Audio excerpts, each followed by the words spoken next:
Yeah, I look at it that way, sort of like I said earlier in the show about being a what if season. Um, I mean, obviously, I, I'm sort of going to be long-winded about this one, man. You think about the Purdue game, and you think, man, look about where that fan base was.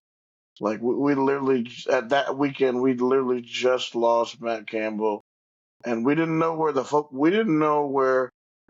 program was going to be. We still don't know where the football program is going to be, and everybody was like hopeless, despair. Everybody was laughing at us because we lost our head coach. Um, so I mean, Purdue was like we were like I remember the sentiment going into that game. It was just thinking, man, like I just hope we keep it close. And it ended up like just raising everybody's expectations. Like, we ended up destroying Purdue at Mackey, and it wasn't even Yeah. close. Yeah, that second half was like an amazing, like that was a masterclass for Iowa State. And I mean, I think with Vegas, you saw kind of the emergence of Killian Torrey against St. John's, trading to Syracuse, but what he did against Braden Smith in Mackey Arena, that really got like people paying attention to Killian Torrey, what he could do defensively. And then Milan Momcilovic had himself a really nice second half in that game. And I mean, that was just an overall beautiful thing. I think I'm gonna always like that's gonna be one of those games that I'll just like, no matter how I feel, I'm just gonna remember that game, and I might just go rewatch it or something, and to Yeah, just give myself a little bit of happiness, honestly. So it's like it's always nice to have those games, and then coming back home, going up against Iowa, things obviously were going well, and seeing where Iowa is now, I mean, Elite Eight, I mean, that's a big accomplishment for them. So, but I mean, they've got things going with Ben McCollum. We'll see what they do in the few years. But I mean, it showed that like Iowa State, we could come back from being down like double digits, and I mean, there was a grit there. Put together like Jefferson kind of took over Lipsy. Certainly had his moments, and Milan had a couple shots. So that was some good non-con wins. And then in conference, you had that like you started off pretty decently. Like you were still like undefeated at that point. You walk into Allen Fieldhouse and you get mollywopped. And I mean, that's at this point basically what Iowa State Kansas is. Every time one team visits the other team's building, you're going to get smacked. It's just whoever the road team is for that game, they're going to get smacked in that building because we eventually return the favor. And then to go from that high of Kansas smacking them to then to go immediately into Big Monday, that was an amazing weekend.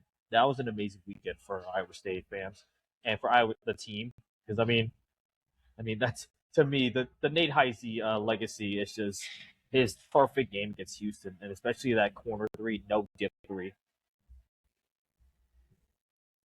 yeah, um, yeah, man. That weekend was an all timer for sure. And obviously we saw what happened at the end of the season, to where they sort of limped to like a 2-4 finish, and losing to BYU, right after they had Saunders, and then uh, playing a Texas Tech team at home, to where like it sort of got to a point to where everybody was doubting this team again. And once we got to Kansas City, it was basically like, well, this team has to show us something, and they absolutely did. Going into that Friday game with Arizona, I was like, man, hopefully we can play well, and this will elevate us to a 2 seed. And that's exactly what happened. And like um, what really hurts me is just like everybody was really getting prepared for this, or everybody was playing at their best. So that's sort of what really hurts me, and like really brings in the what if aspect. Yeah, I mean this was just a lot of what ifs. Like this was another year, but I mean the what ifs like they were gonna happen. But it is what it is. But it's not gonna take away from what happened this year for Iowa State. And obviously, this big team, like the senior class we had, that was a really like they were really pivotal for like moments throughout the year. So obviously, Taven Lipsy being the 4 year guy out of the local kid out of Ames, Iowa, that's gonna be a story that lives in like throughout Philly.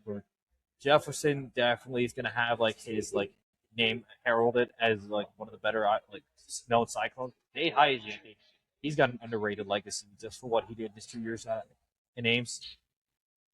Yeah. Um, I will never forget what Nate Heise has done for um this program.